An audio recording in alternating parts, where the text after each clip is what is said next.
Sunday, May 5, 2024. I'm Anthony Davis. Welcome to the Weekend Show, where we make the time to consider the news of the week. You can support my work and independent journalism at patreon.com/5minute news. Our guest today is a licensed mental health professional, a recognized expert on cults and undue influence. He possesses a unique perspective, having experienced life as a former cult member himself who was successfully deprogrammed in 1976. As a clinical professional, he's dedicated his life to aiding others in similar situations. He's the author of several books, including The Cult of Trump. Dr. Steven Hassan, welcome to The Weekend Show. Thank you, Anthony. I love your work. I love your show. And it's always a pleasure and an honor to talk with you. You're too kind. Let's dive straight into the situation that America finds itself in right now, where Donald Trump is in criminal court, and we're, 7 months away from a general election, and he is the candidate for the Republican Party. Considering everything that the country has been through, and considering that he is, up in front of judges and juries for multiple crimes, some of the most serious crimes that America has ever heard of, overturning an election, stealing classified documents, just to name a couple.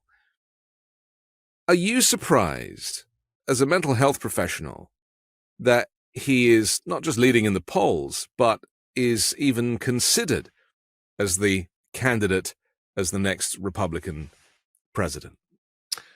It's a really good question. On one level, I'm not surprised. And on another level, I'm very disappointed and surprised that the media still doesn't understand that we're in the 21st century and that we are subjected to psychological warfare operations through the internet and social media. And so I'm frustrated if we're going to look for an adjective more than anything else, but I'm still very hopeful. But it's going to take an effort for people to understand better what the mind control is that's being deployed, and how to protect yourself and your loved ones, and understand that we really want our freedom and our liberty and our democracy. So you see the whole experience, I guess, as it's like a psychological operation where people have been on a huge scale, 70 million votes last time for that man, on a huge scale have been brainwashed into seeing him as a rebel and as a martyr, and as anti-establishment, all of these things he claims to be, which to those of us with critical thinking, it's kind of clear that he's actually the antithesis of that. Exactly. But you mentioned in the intro that I was in a cult. I was in the Moonies, the same company that has the Washington Times and is the center of climate science denial for 50 years. And I was in the room with Sun Myung Moon when he said, we have to subvert the government, infiltrate it. We have to install a theocracy because democracy is satanic. I was literally sent with hundreds of Moonies to fast for Nixon during Watergate. And I was even in the room with Moon when he said, when we take power in America, we will amend the Constitution and make it a capital offense for people who don't follow our rules around the mass weddings and sexual abstinence. And I thought at the time, yes, Father. So for me, watching this over 48 years just fester and grow and get more and more powerful, I've been doing what I can to raise the alarms, to educate people about what's the difference between authoritarian mind control and controlling your own mind as an adult. But largely the media seems not willing to make the effort to educate people, but it seems about more, I guess, commercialization and inflaming emotions of fear. And us have a country where we can live together and trust each other. It does seem like capitalism has kind of dealt the country a bad hand here, because Trump is box office, and somebody like that, from the media's perspective, is very much seen as a meal ticket. Yeah, but let me just clarify. I'm not against capitalism. I'm not a communist. Nor am I, incidentally. Yeah. Right, exactly. And what we do need is checks and balances, and we need to have regulations to protect the public good. And I want to call out some very dangerous ideologies that have been promulgated, especially by some billionaires that have enormous amount of influence and power. For example, Ayn Rand and Atlas Shrugged, and this notion that selfishness is good, greed is good, and altruism is evil.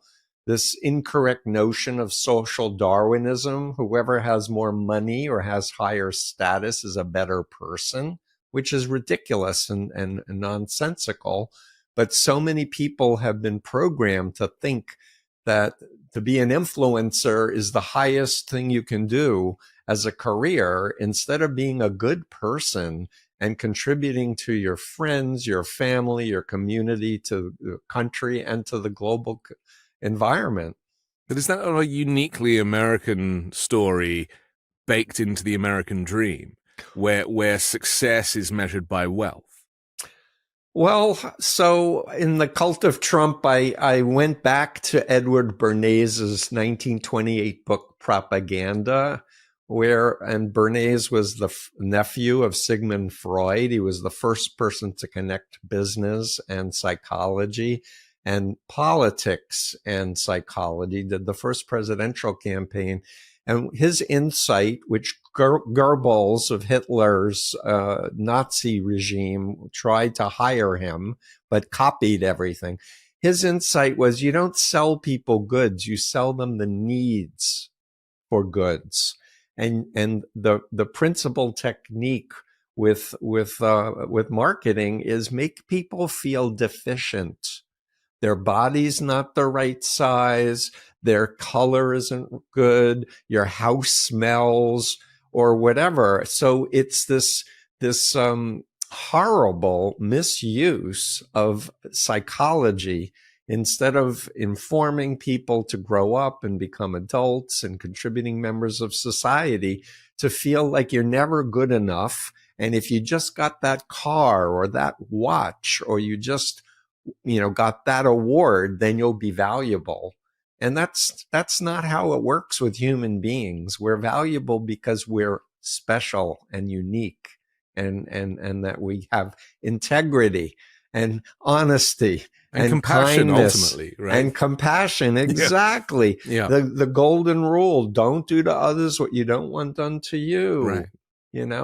Seriously. And Donald Trump really kind of encapsulated what you've just said in that line in the speech, which I'll never forget. I think it was before he won the election. It was a big campaign speech, and he said, "The American dream is dead. I alone can fix it." So by trying to convince people that the country was a disaster when it wasn't, I mean that was Obama's America in 2015 and 2016, and the country was actually in one of the best places it's ever been. But for him, obviously as a white supremacist and somebody who had a completely different view of America, he tried to project this notion that the country needed fixing. Yeah, so one thing I want your listeners to understand is that the way the mind works is we respond to words, and it elicits emotions and reactions and images in our mind. And so one of the tricks, way to hack people's minds, is to be certain, to speak with such utter confidence and certainty. The average person goes, whoa, He must know what he's talking about because he's speaking with such certainty. Normal people understand nobody's perfect. Nobody has the truth with a capital T. We always can self-reflect and be better, have engage in other perspectives. But this is a hack of people's minds to have somebody so certain, especially when they have a position of perceived authority. And I'll And add, wealth, I guess. well, or pseudo wealth. Right. Mark Burnett, who is part of Christian Dominionism, selected Donald Trump and did The Apprentice and created this myth that he was a successful businessman when he was a utter failure. But the idea is to create an image, make people feel uncomfortable challenging it, recruit other influencers to create the top of the pyramid of the cult that keep repeating over and over and over. And then there are other tricks like projecting all of your shadow stuff, all your dark stuff on the other. So he did a coup on January 6th, but no, it was the Democrats who were doing the coup. Like everything gets so blatant, upside down. It's so blatant. I mean, the upside down is a great way to describe it. That's a Stranger Things reference, I think. Living in the upside down, where you don't know which way is up. And I wrote down a few examples of how MAGA Republicans have projected this type of thing. And I just thought we could maybe look through them and talk about them, this kind of twilight zones. For example, there is this myth that Republicans are fiscally responsible and that Democrats waste money. But the ledger doesn't support that argument, the actual, the paperwork. So for example, during Donald Trump's presidency, he signed into law about $8.4 trillion worth of stuff, and the gross national debt grew from 19 trillion to nearly 28 trillion. He added $7.8 trillion more to the national debt than the decades of debt that we saw. And yet somehow that seems to have been eradicated from the national conversation, or certainly from MAGA Republicans. They have no knowledge of it. It's the same with the Russia collusion thing. He denied any collusion with Russia and kept repeating the phrase no collusion. And yet we saw him at a press conference in Helsinki standing next to Vladimir Putin and took his side over the side of the US intelligence service. Exactly. Regarding, interference in the election. It's like, it's completely the opposite of what's happening. And yet, despite the video evidence and despite the ledger, people can't get their heads around that. Why is that? Is it like a blindness to reality? Well, for me as a mental health professional who's been helping people exit all types of authoritarian mind control relationships, organizations, countries, religious groups, I see it as a dissociative disorder, frankly. And to use my own experience, there was the real Steve Hassan, a conservative Jew from Flushing, Queens. I grew up 1.3 miles from Donald Trump, I might add, on the poor side of Union Turnpike, who liked poetry, who liked girls, and was going to be a creative writing professor one day. And then there was the Mooney Steve, who was modeled after Sun Myung Moon. I was told to walk like him, think like him, feel like him, act like him. And it was the pseudo identity. And that's my experience talking with people who've been radicalized by Trump or by any number of other cult groups that comprise the cult of Trump. But deep down inside, people know that there's something wrong. They experience doubts, but they get suppressed. They are trained with thought-stopping techniques. I mentioned Norman Vincent Peale. That's something that Trump was raised with, this notion that if you believe something 100%, it will magically manifest. This is why he thought he could make COVID disappear just by closing magically, his eyes. Right. Magical thinking. Yeah. Just the law of attraction is not a law, and it's just a bogus belief. But if you believe it 100%, that the world's going to be better by following Trump, you disconnect from experts, science, and from institutions that have been created to help support all of humanity.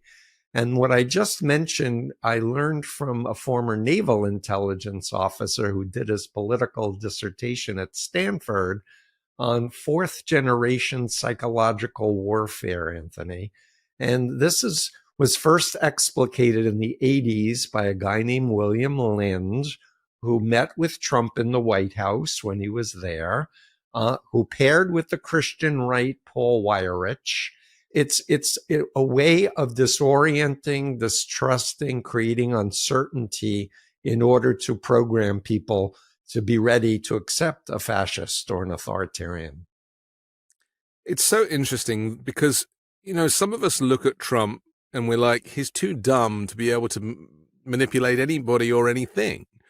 And yet, from what you're describing, his childhood and young adulthood, he was exposed through the people that his parents kept company with.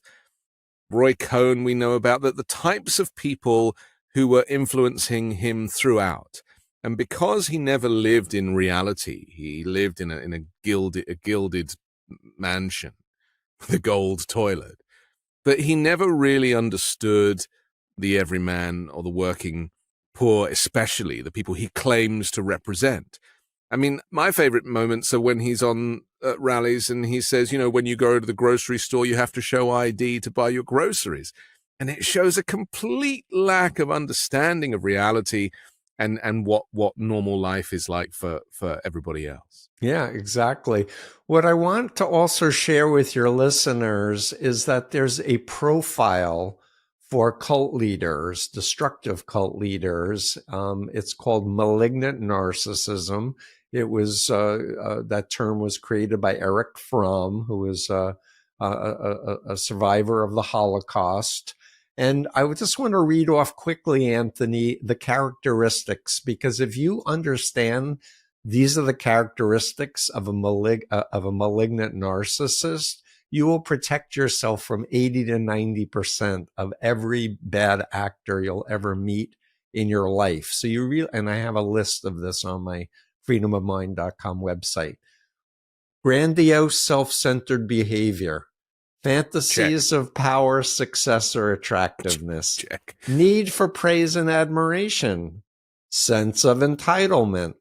Lack of empathy, which is critical. You can't step into someone else's shoes. So that's narcissism. Now we get to the malignant part. They think they're above the law, so they engage in antisocial behavior. They're pathological liars.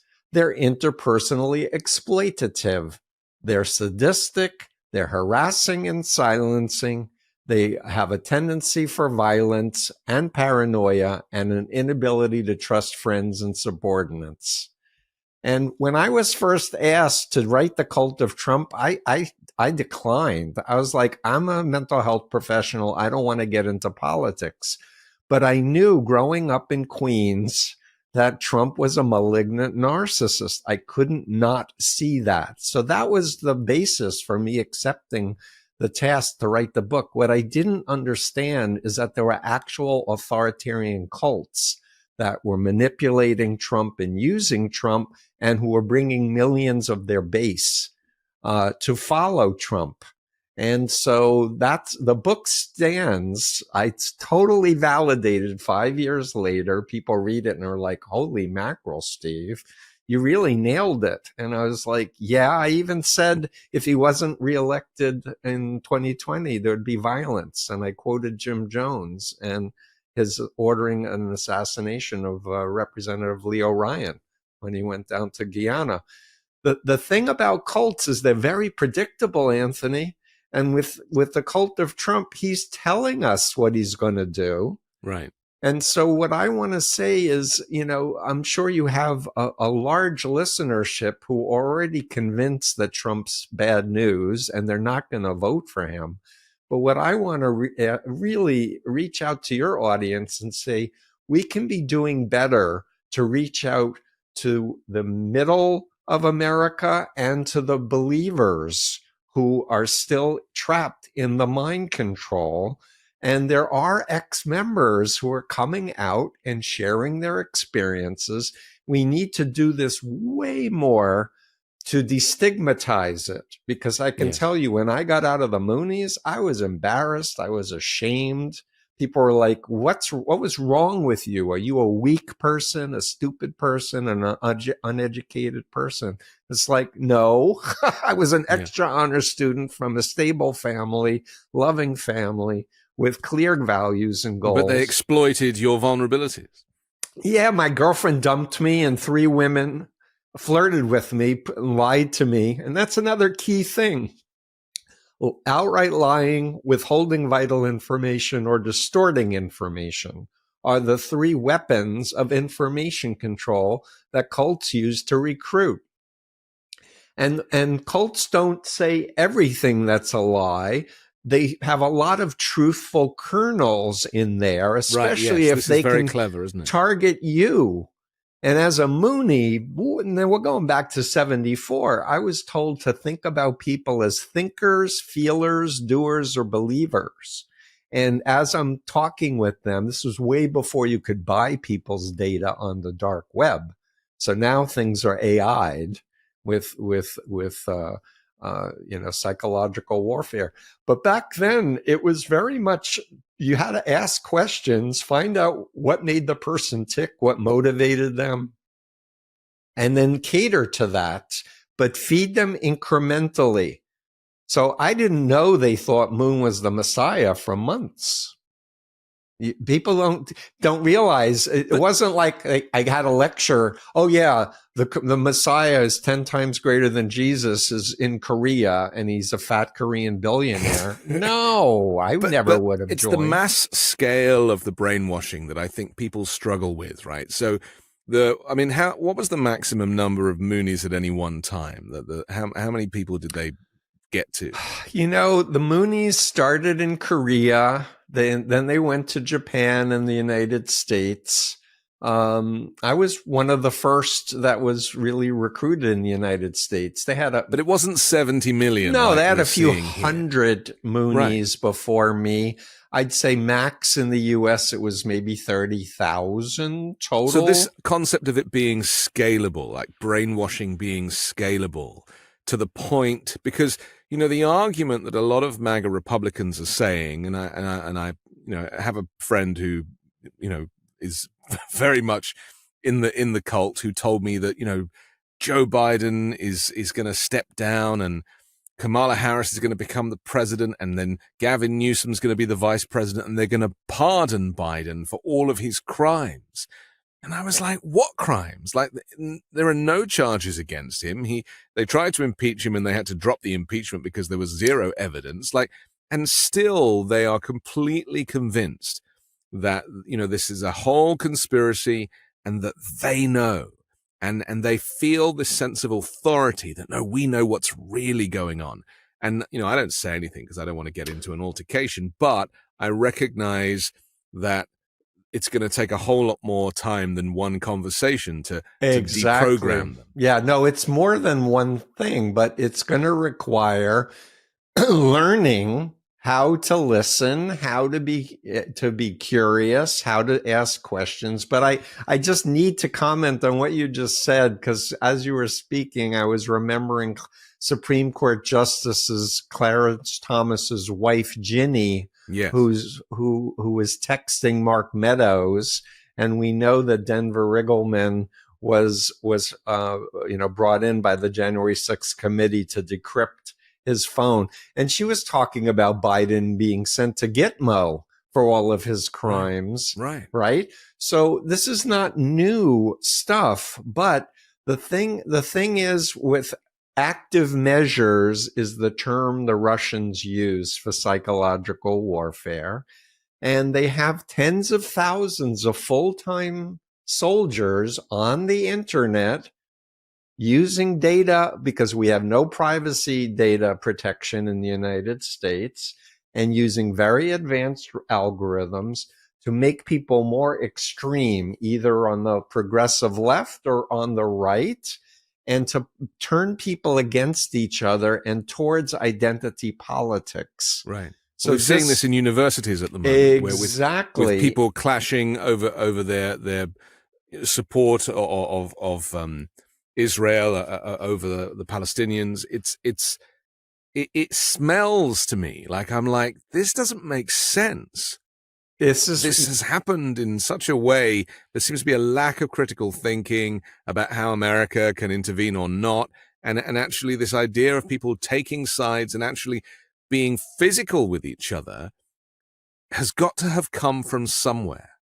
And, absolutely. And this is the type of psyop you're talking about. Oh, absolutely. And let's not forget Marina Butina infiltrated the NRA, and there are 19 million assault rifles in a very small number of people's possessions.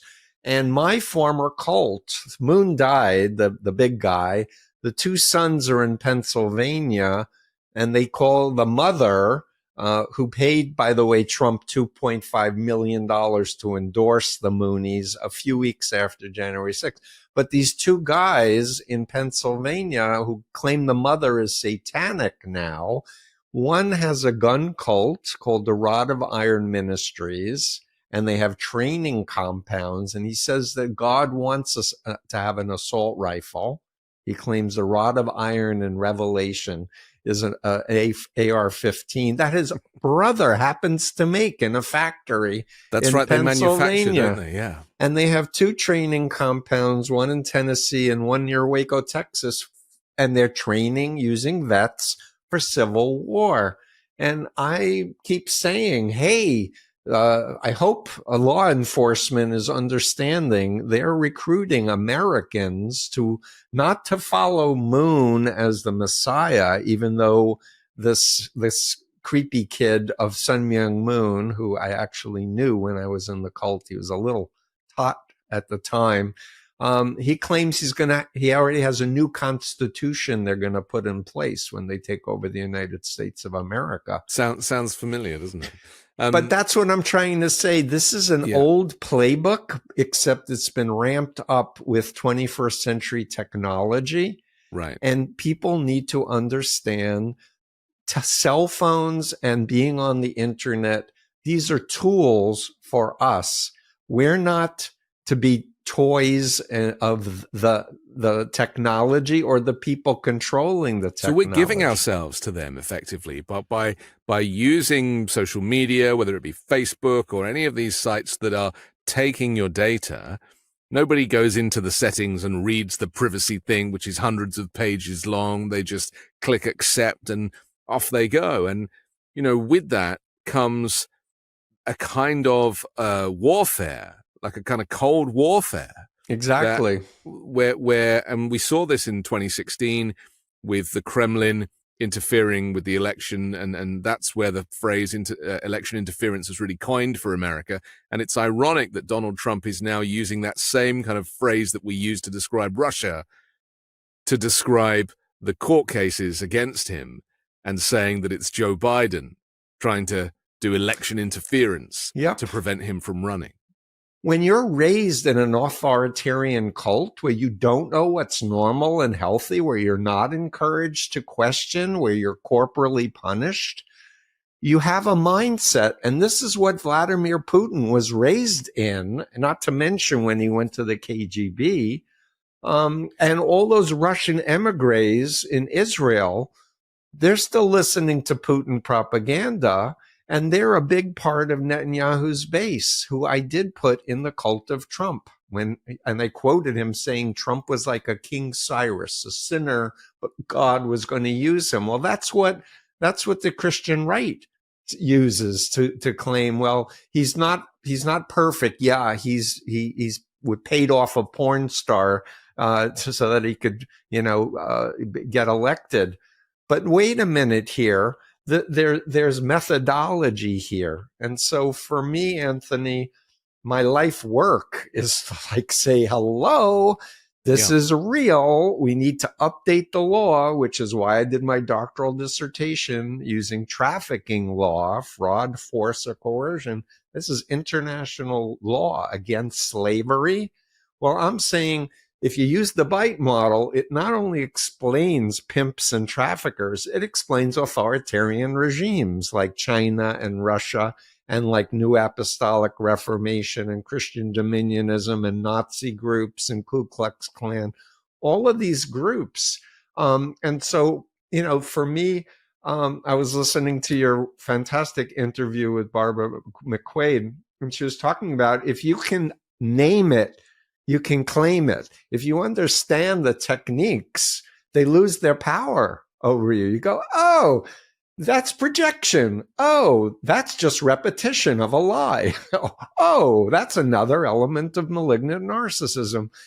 It doesn't affect us personally because we can see it clearly and there is a light bulb moment, I think, because anybody who has, you can go through life and never meet a malignant narcissist, or you can have one or two in your own family.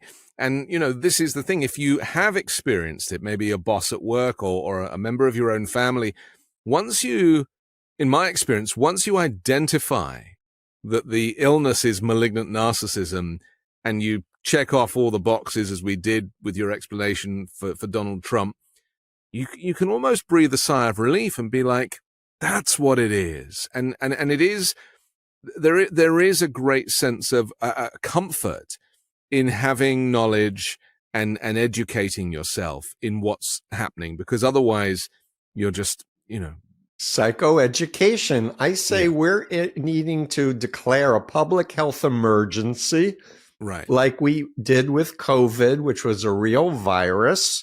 This is a mind virus. We need to develop inoculation programs. We need to train clinicians, media, politicians, educators, and we need to have facilities to help people who are coming out to become. But tragically, this will never happen, though, will it? Because that is acknowledging the elephant in the room, and that is that there is this Trump contagion, as Dr. Bandy Lee calls it, which is a pox upon society.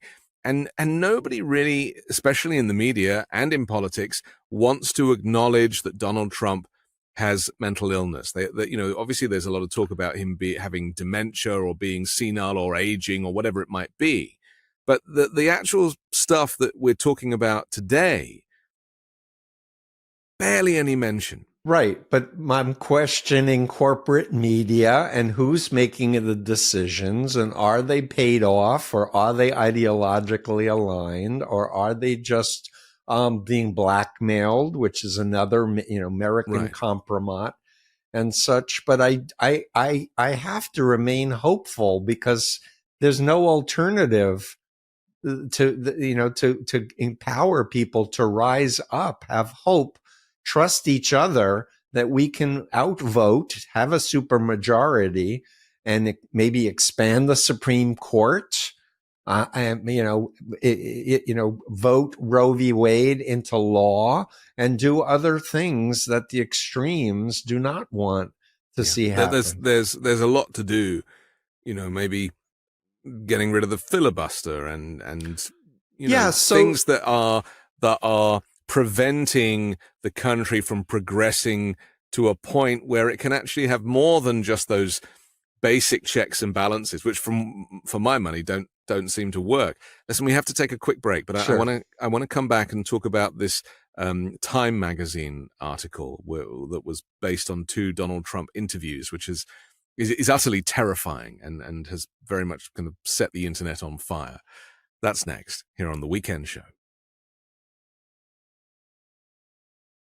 Sick of the one-size-fits-all method, especially when it comes to your erectile dysfunction treatment? Well, good news. Now you've got options with HIMS. HIMS is changing men's healthcare by providing access to affordable sexual health treatments from the comfort of your couch. HIMS provides access to doctor-trusted ED treatment options such as chewable hard mints, brand-name treatments like Viagra, or generic alternatives for up to 95% off.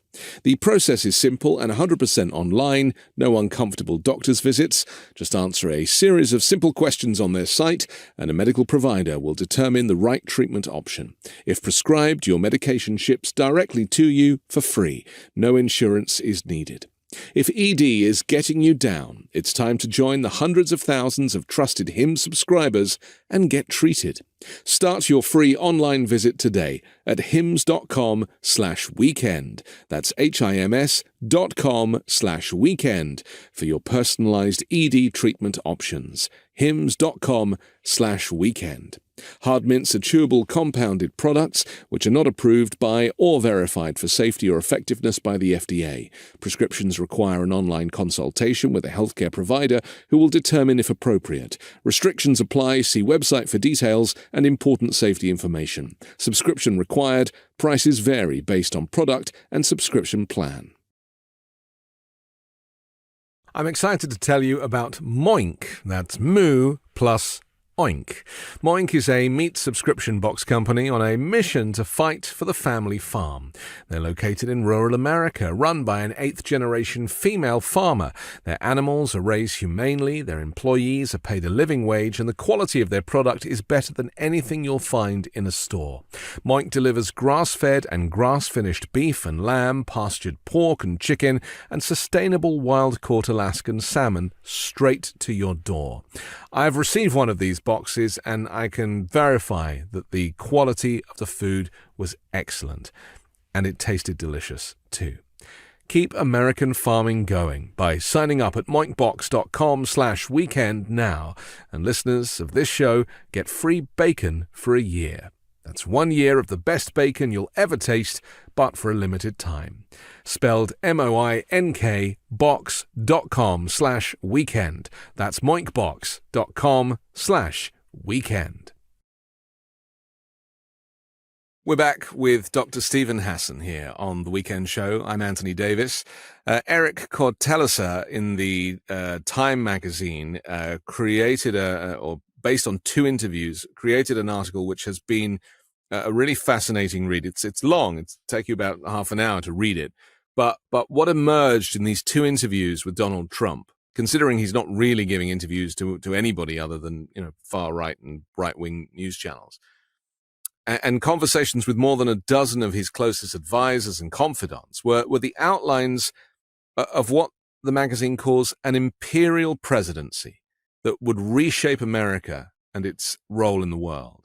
And they talk about allies laying the groundwork to restructure the presidency in line with a doctrine called the unitary executive theory, which holds that many of the constraints imposed on the White House by legislators and the courts should be swept away in favor of a more powerful commander-in-chief. What they're describing is authoritarianism. What they're describing is the foundations of a dictatorship. And, I said just before the break that the checks and balances, I don't really see how they have worked in this case, because the January 6th uprising, the coup, the riot, it all was allowed to happen. And Donald Trump did nothing. In fact, he actually relished this process. He enjoyed seeing people attacking the U.S. Capitol in his name. So with this article in mind, which the thing I got from it the most, Stephen, is the fact that he feels such a sense that last time he didn't get to do what he really wanted to do because there were reputable people holding him back, the military and chiefs of staff and various people. But this time he's learned his lesson. This time he will only employ people who have his own authoritarian kind of directives in mind, and there will be no one to stop him.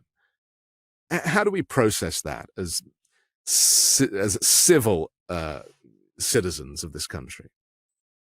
Well, the main point I want to make is he's predicting what he's going to do. So then the question is, for everybody else in America and around the world, are we going to just go, how can he do this? Or Yes. trying to make him normalized and equivocate Biden and Biden's values and his agenda and Trump's? The media needs to step up. And I really wonder who's pulling the strings of corporate media, because they're not going to like it if there's a cult leader, authoritarian dictator in the shadow of Vladimir Putin running the show in America. Will be disastrous. And I want to raise the call for all former members who've experienced the malignant narcissist, their family, their friends, educators, mental health professionals.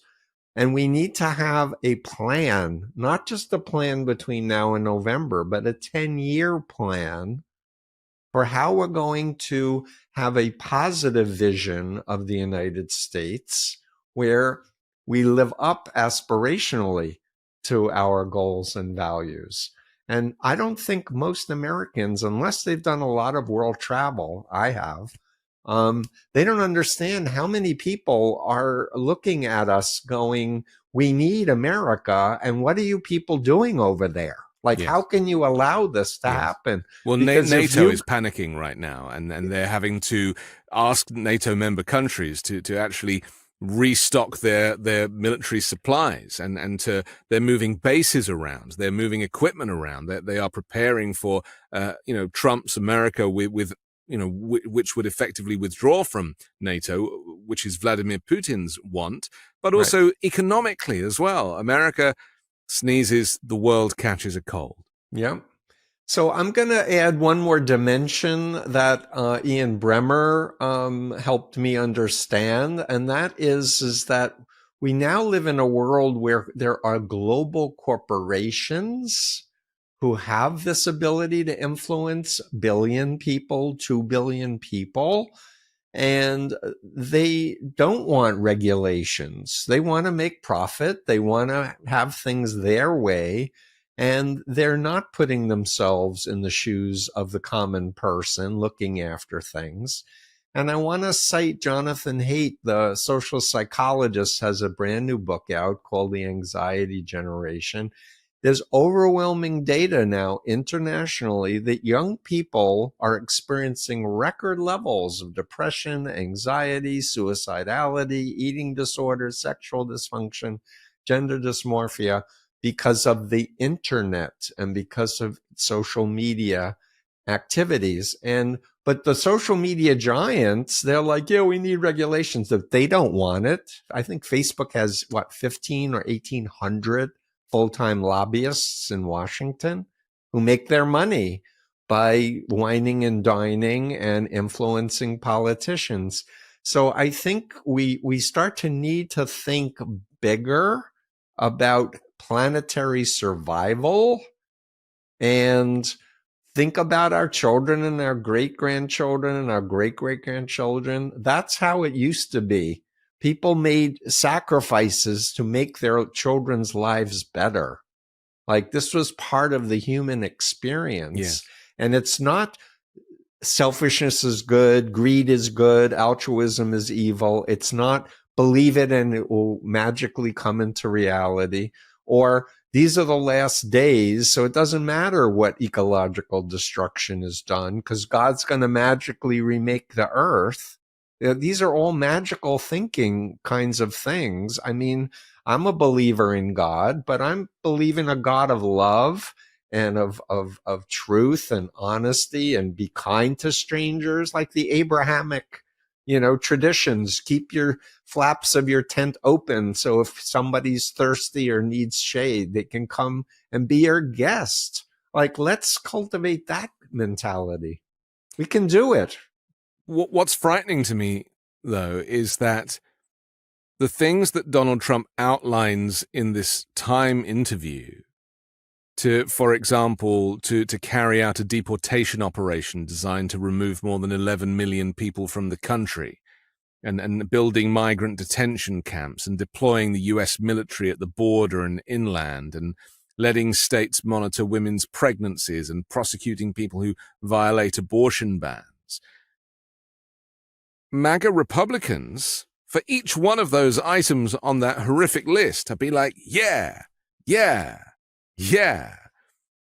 It's almost like the brainwashing is so acute now that things that the rest of the world see as barbaric, lacking any sense of compassion or humanity, have become the MO of Trump and Trump supporters. It's not like this guy is saying this stuff and everyone's like, oh my God, have you heard what he wants to deport 11 million people? They love it. And the more abusive he is, the more aggressive he is, the more he takes on judges and violates his gag orders. Love it. Just talk to that for a moment if you can. That was my mindset as a Moonie. I really get it. I thought it was a great idea for us to kill everybody who didn't follow what we told them to do. And that was not how I was raised at all. But what I want to say is that if my family had been coached by Steve Hassan of the future, they could have gone to meetings, asked me questions, read the material, gone over it with me, and I would have gotten out. Yes. I would not have gone into that deep rabbit hole. But people get frustrated. They try to argue with facts and persuade you out, and they get angry, and it just feels like you're being persecuted. So it drives you deeper into the rabbit hole.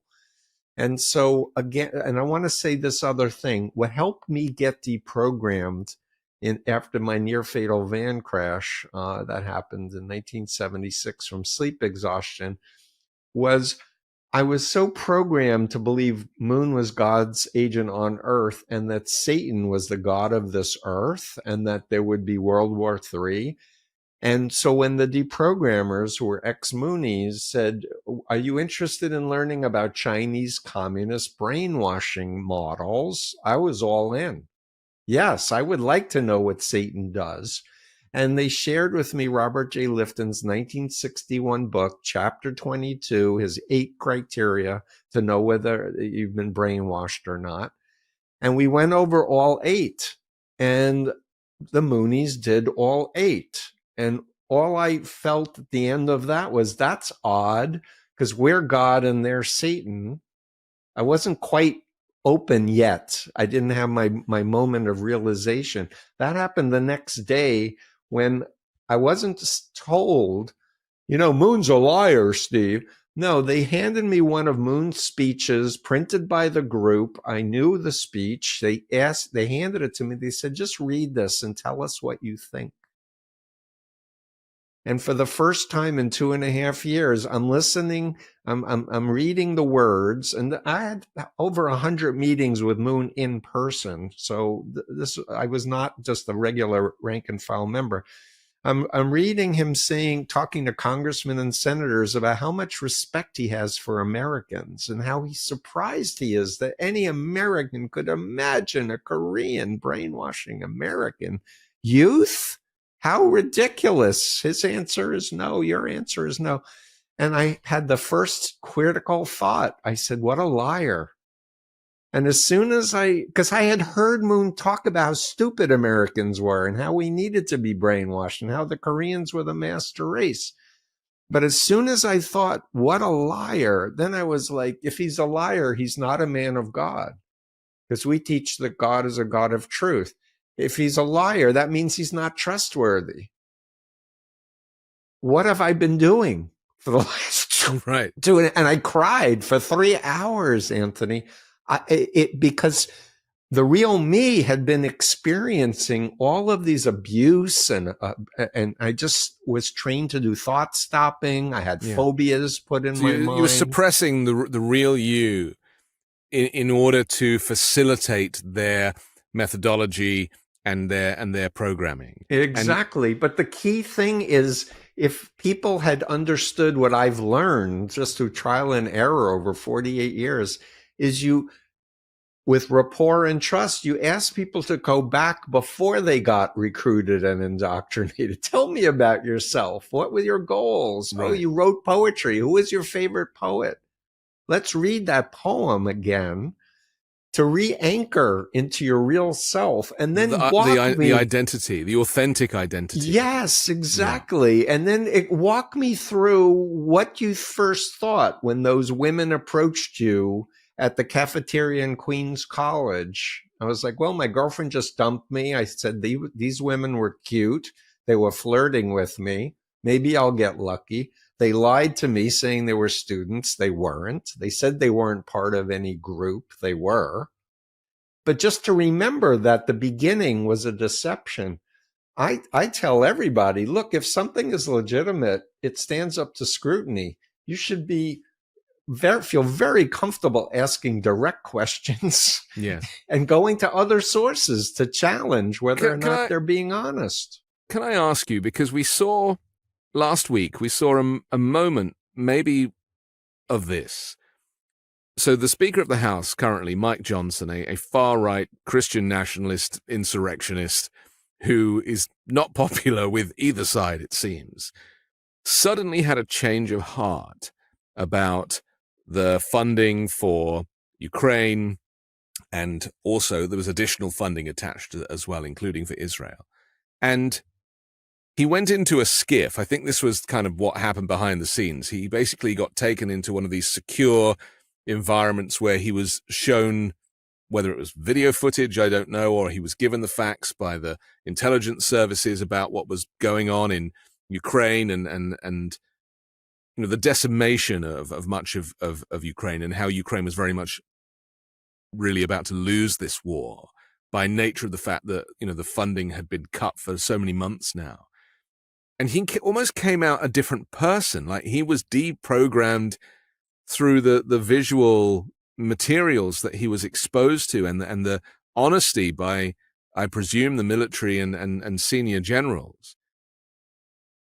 That has obviously changed the whole direction of politics just in that one kind of skiff meeting. And now Marjorie Taylor Greene and her friends are trying to get rid of him and oust him, claiming that he's, become a Democrat.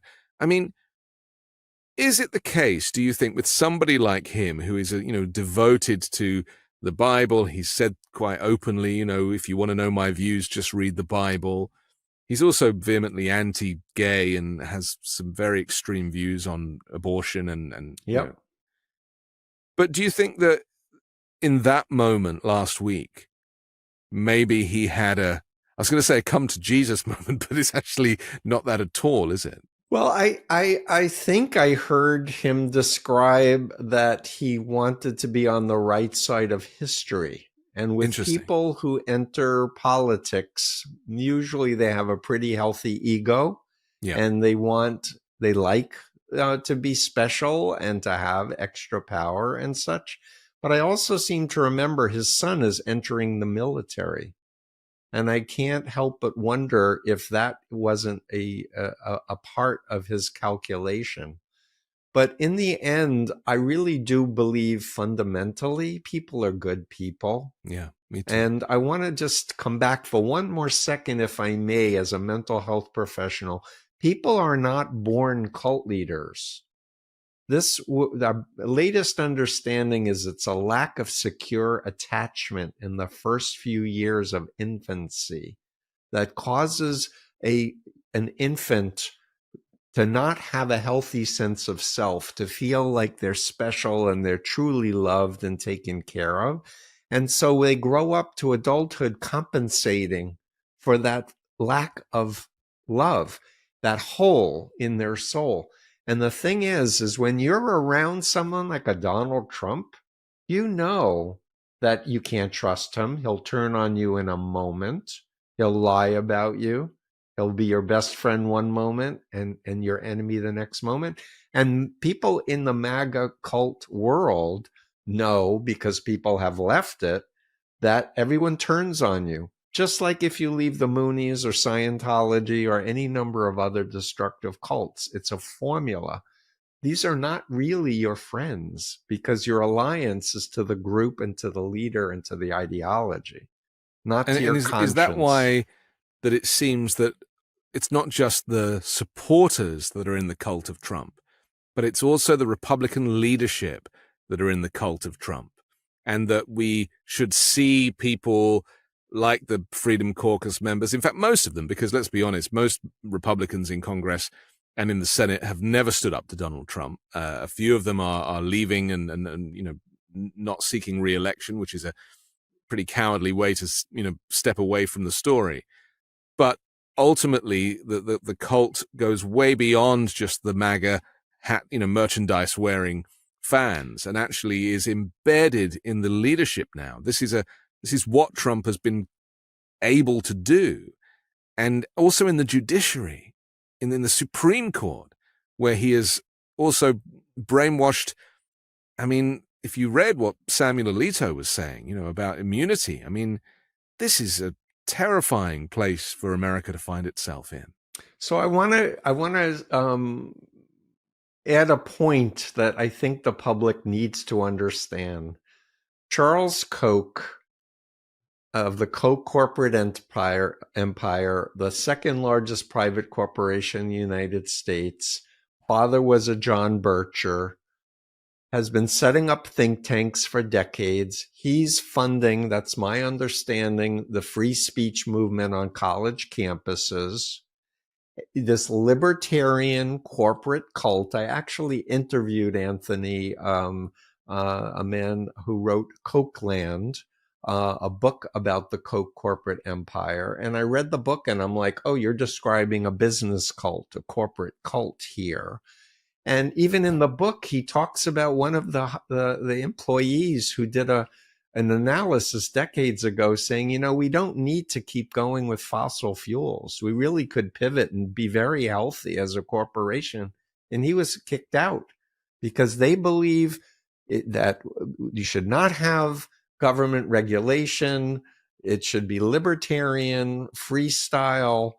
Let's have power, money, and control of everything. And we need to identify these ideologies that are counter to our survival. And I'll just quickly make the analogy that cancer cells are selfish cells. They will kill the host body if they're allowed to proliferate. And that's what I believe is a metaphor of what's happening on the planet today. And we have to step back and go, no, we want a healthy planet. We want survival. Yes. And we need to think backwards to where do we go from here, step by step in a methodical, planned way, and create the structures and get the funding necessary. And a lot of the funding for the right is not coming from government. It's coming from private industry.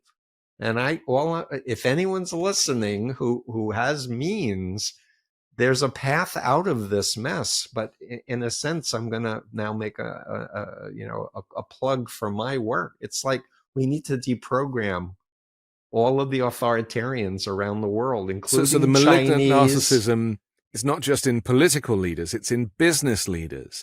It's in lobbyists. It's this notion of because now we're at a point where a lot of these supporters are seriously saying that a dictatorship would be better for America and that democracy has failed. And so it's almost like we've got to the precipice. We're literally teetering on the end now to get to a point where people publicly are open about a dictatorship being a better option for America under Donald Trump and being more aligned with Russia and China, North Korea and Hungary than the traditional America and then the freedom that we enjoy here. Right. I mean, that is a mental illness of extreme proportion. Exactly. And people have to get out of their sleep, for lack of a better word. Yes. Like, it can't happen because it's too terrible. It's like it happened in Germany. People thought Hitler was a joke. They voted him in. And that's what we're looking at. And I'm not being hyperbolic. I'm just stating I was there. I was in this mindset. I've been watching for 48 years the world getting radicalized as I was radicalized as a young person. But it's great to be free. It's great to think for myself. It's great to read books with different opinions. and interact with people with many different religious and ethical and philosophical orientations, and encourage science and data, and not just wishful thinking. And if you believe it, it will be true. No, that's not how reality is.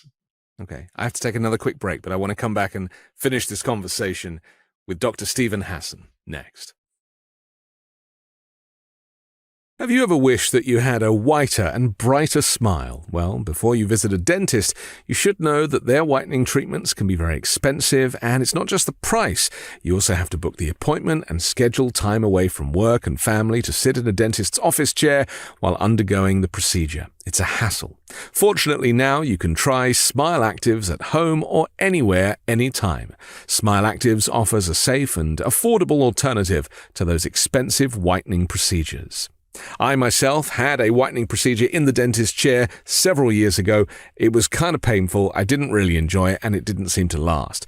Well, 97% of Smile Actives users in a clinical trial reported up to 6 shades whiter on average, all within 30 days. Simply add Smile Actives Pro Whitening Gel to your regular toothpaste. It's been formulated with polyclean technology to boost stain removal and deliver active whitening ingredients into teeth's grooves and crannies to get better whitening. Smile Actives makes a teeth whitening gel that can simply be added to your toothpaste every time you brush your teeth. So no change in your routine, no extra time, and no more messy strips or trays or lights. People will start commenting on your whiter, brighter smile in just days. Smile Actives is the whitening boost your favorite toothpaste needs to give you the smile you deserve. Visit smileactives.com/weekend today to receive a special buy one, get one free offer with auto delivery plus free shipping and handling. That's smileactives.com/weekend. Terms and conditions apply. See site for details. It's the Weekend Show. We're back with Dr. Steven Hassan. I'm Anthony Davis. We've been talking a little bit about the twilight zone, the upside down, where where reality, I would refer to it maybe as a post-truth world.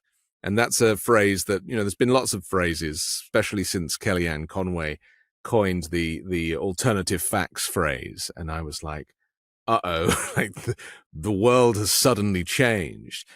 I was thinking about examples of this, like, for example, with Republicans voting no to spend a single penny on foreign aid, claiming that we should put the US first.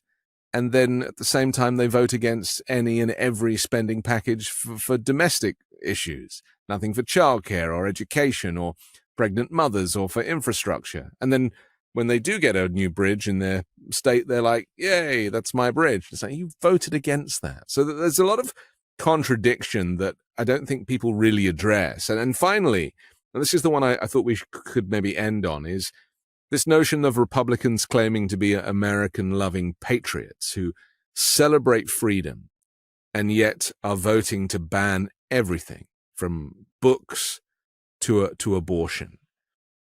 Let's talk about that. It's almost it's projection, isn't it? There is this notion of, do people really understand this idea that Donald Trump is projecting, and people tend to be on receive, and so their perspective changes, the kind of post-truth perspective? So you mentioned, your question demands that I explain something in social psychology called the fundamental attribution error. And what social psychology says is that when humans try to understand other humans, they have an unconscious bias to overestimate disposition or personality and underestimate social influence. So people are walking around thinking they're unmalleable and nobody could brainwash them because I'm thinking for myself. Instead of understanding social psychology and understanding we're socialized beings from infancy onward, I want to do a plug to a mentor, Dr. Philip Zimbardo of the famous Zimbardo prison experiment. In his later years, he created a nonprofit called the Heroic Imagination Project, and it's heroicimagination.org. And he created these little videos of social psychology principles with a curriculum that teachers or parents can review with people. Everyone needs to understand things like the bystander effect. What is the bystander effect? It's if you're walking by yourself down the street and somebody keels over, you're almost always going to go and look after them or call for 911 or something. If there are 30 people walking and ignoring him, the likelihood that you're going to call 911 is very low, unless you understand the bystander effect. And the bystander effect says you always make choices based on if it was me keeling over, would I want someone to come help me? And if the answer is yes, then you go help them. But we need to get educated about how the mind works, and that because everybody in your sphere is repeating over and over again the same black and white, us versus them, good versus evil narrative, doesn't mean that we have to agree with it. And in fact, it's be good to be contrarian and ask questions, because again, if something's legitimate, it will stand up to scrutiny. The elephant in the room, though, for all of this stuff, because, I love listening to academics and people who've done the work and done the research, and it's, but in Trump's world, academics have no value and experts have been ignored.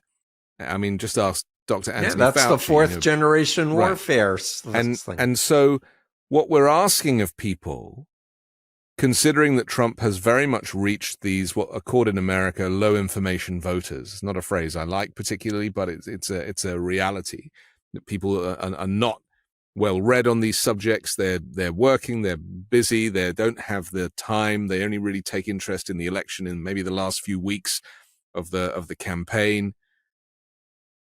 But the true elephant in the room is that America famously has poor education.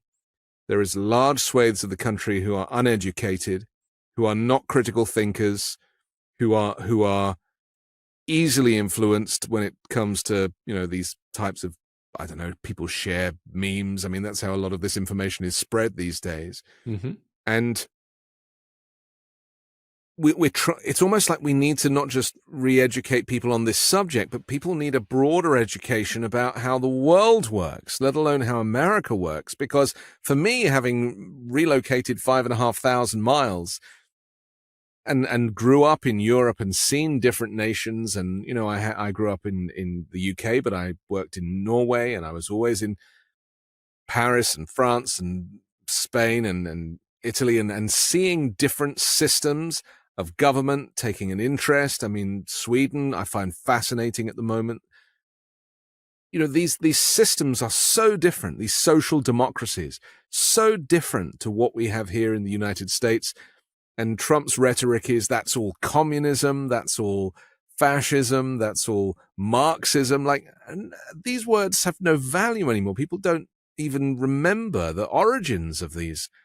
And then, of course, you have countries like China who have branded themselves as the communist peoples. And it's like, that's not communism of old. That's a different form of communism that they've rebranded to give the impression that people have a say. There's so many different aspects, and all of them require people to have done a little reading. So how does America survive with this kind of low information issue that no one wants to really talk about? Well, you were just talking about perspective, because the cure to blind faith is perspective. It's stepping out of your current ideology and looking at it and thinking back, who was I before I adopted these things? And that's another reason why we really need to learn from history. Yes. I don't know if you read Prequel, Rachel Maddow's book, but the Nazis were using a Catholic radio preacher who had millions of followers to keep the U.S. out of World War II.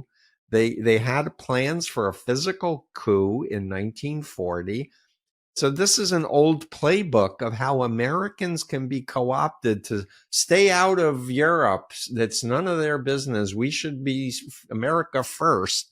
This is an old playbook by who we so many people sacrificed to destroy Hitler's regime and the authoritarian regime. We need to think back to our history and realize freedom is worth fighting for. I'm fighting every day, Anthony, because I was there and my family loved me and they intervened. And it's doable. And I'm telling you, there are a lot of people walking around who say that they're following Trump and they have a lot of doubts, but they can't say anything to their peer groups because they don't want to be attacked. But if this is the bystander syndrome. This is the same. But the truth is we could have a messaging campaign that would actually be effective. So who's we? Who should do that? Should it be the media? Should it be the Democrats? Should it be a conglomerate of mental health professionals? Whose job is that?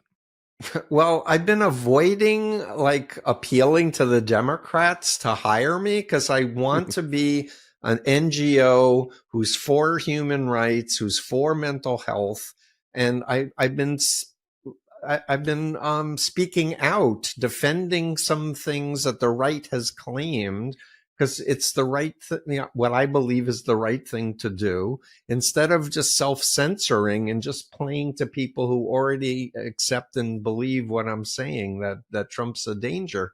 I think we need to have a radical think tank planned out strategy. And as I said, more than just between now and November, it needs to be a 10-year project or a 20-year project. The right wing has been doing this for 50 years. Yes. 50. Yes. Well, since Roe, effectively, that was a catalyst, wasn't it? Well, I need to say this. So I interviewed the son of one of the most famous theologians, and Protestants were not against abortion until his name is Frank Schaeffer Jr. His father got convinced by him, because he got his girlfriend pregnant, to be against abortion. It was only the Catholics who were against abortion. But then Billy Graham and Pat Robertson, we can use this politically. We can convince people we're killing babies. And so, but people need to understand this was not something that was the norm. Yeah. This was a device to find a very powerful emotional lever to divide. And ironically, Joe Biden is the Catholic in this particular race, and he is the one who is a proponent of women's rights. So, and let me just say that in the cult of Trump, I talk about Opus Dei, who thinks the Pope is satanic, and who William Barr was on their executive board in Washington, D.C., and said, the Mueller report didn't show any Russian influence, even though he's now endorsed Donald Trump for president. And now he's circled around. Yeah, but Opus Dei is not, it's a right-wing secret cult. There are former members suing them for trafficking. I have blogs on this group. So let's go back to the Abrahamic religions. Let's go back to love and truth, and don't do to others what you don't want done to yourself. And care for the stranger. And in your list before of policies, we had a great immigration border policy, and the Republicans voted it down because it would have helped Biden. Yes. So they chose party even over that policy. Is proof. The fact that there was a bipartisan deal, and the Democrats had given way on so many of those issues in order to get this passed, to get the funding. And the fact that Donald Trump shot it down, it should have been a wake-up call to a lot of Trump supporters that Trump was on the wrong side of history. And I'm hoping, we don't know, there's no data for that. I think we still need to have these talking points. But lastly, as we're wrapping up, stop trying to argue with true believers of a cult or in believers in Trump. Stop trying to use facts and reconnect a warm relationship, and be prepared to say, change my mind. Convince me. Show me what what convinced you, and Yeah. let's discuss it back and forth together. So finally, the word that is often used in the US is polarization to talk about the kind of differences between the left and the right. How do we convince people that when you and I are advocating for democracy, that it's not because we are Democrats, it's because we care about the country, whether it's under a Republican or a Democrat leadership, and that the country is more important, and that in this moment, the safety and the security of America and the rest of the world hinges on Donald Trump not being reelected as president. How do we convince people that that is not a partisan point of view? So again, I'm going to go back to my approach. I wrote a whole book on it called Freedom of Mind. It's not about persuasion. It's about asking questions. So for example, you could say to your friend, you know that I think you're intelligent. I respect you. If you do, don't say it if you don't. Where I'm from, we call this a shit sandwich. No, but don't. But I'm not talking about BSing. I mean, Yeah. if you don't know the person, if they're not a relative or whatever, you Yeah. have to spend the time to get to know them and find common ground. Yeah. But you say, I'm really interested in your point of view, and I'm really curious what I could possibly say that might enable you to consider a different point of view on things. And then you shut up and you wait. Yes. Because Go it quiet. takes time to think. It's a sales technique, isn't it? Just stumm. But well, there's a lot of social psychology has been adopted by salespeople. It's not all unethical. I have an influence continuum with values on the ethical side, etc. You're not ever going to lie to people. You're not going to use phobias on them, etc. But the point is that, hey, we're human beings, and I'm really interested in you. I really want to understand how you came to adopt the beliefs you did, and what, if anything, might open the doors for you to reconsider. And be prepared for them to turn it around and ask you. And I say, I'm willing to be convinced. Yeah. Show me the evidence that COVID isn't a real virus that kills millions of people. I would really be interested. Oh, just do the research, and then they give you 400 links. No. Pick one that was important to you, and then let's make a time and let's go through it together, point by point. And if you're willing to invest that time and effort, the person is going to be having dissonance over, I can't just dismiss Anthony or Steve. Can I come up with something or not? Or did I just accept the authority figures in that propaganda video or whatever and their claims? It's so interesting. And it's a minefield, but I think the message that I get from you is that there's no replacement for doing the work, the reading, the taking time to make this a really important part of your day, as opposed to, that's that thing that someone else is going to sort out, because we are all responsible in this moment for what responsible happens to our children and to Yes. our family members. Yes. And I say to every parent, you need to learn this stuff to protect your children. They're on the internet. What are you going to do after they get recruited into QAnon or some other bogus mind control hypnosis thing? Then you're going to call me up and say, what do I do? No, have the conversation now. Watch the Social Dilemma documentary. Learn about how people who are experts, who are in the room, who understand, like BJ Fogg at the Stanford Persuasive Lab. He taught people how to do a dopamine addiction thing with the like button and the dings. Understand that we're human beings and we can be manipulated, and let's take control for me and have it in my body. And that's coming back to the dissociative disorder that I mentioned before. If you're dissociated, you're not in your body. Like you have to come back to your body and go, how does this feel? How do I feel reading Moon lying? He's lying. I heard him 100 times say the opposite. Alarm bells. This is why the Trump contagion has spread, is because of the dopamine associated with it. It makes people feel temporarily high and feel good and feel part of something. And actually, when you deconstruct the policies and the rhetoric and the propaganda, that there is nothing there. And Trump is really, I mean, as we're beginning to discover, only really wants to be president to save himself. And this is not about making America great again. This is simply about keeping him out of prison, even if it means burning down the whole country. Yeah, I would also add phobia indoctrination is the universal mind control technique. Anthony, I know we're wrapping up, but I was taken to see the Exorcist movie when it came out, and Moon gave a lecture after we came from the theater saying God made the Exorcist. This movie is a prophecy of what will happen if you leave the Unification Church. And I didn't believe in Satan or demons before that movie, and he said that. But then I was afraid of my own thoughts. I thought any doubt was a demon trying to invade me. Wow. So I did thought stopping.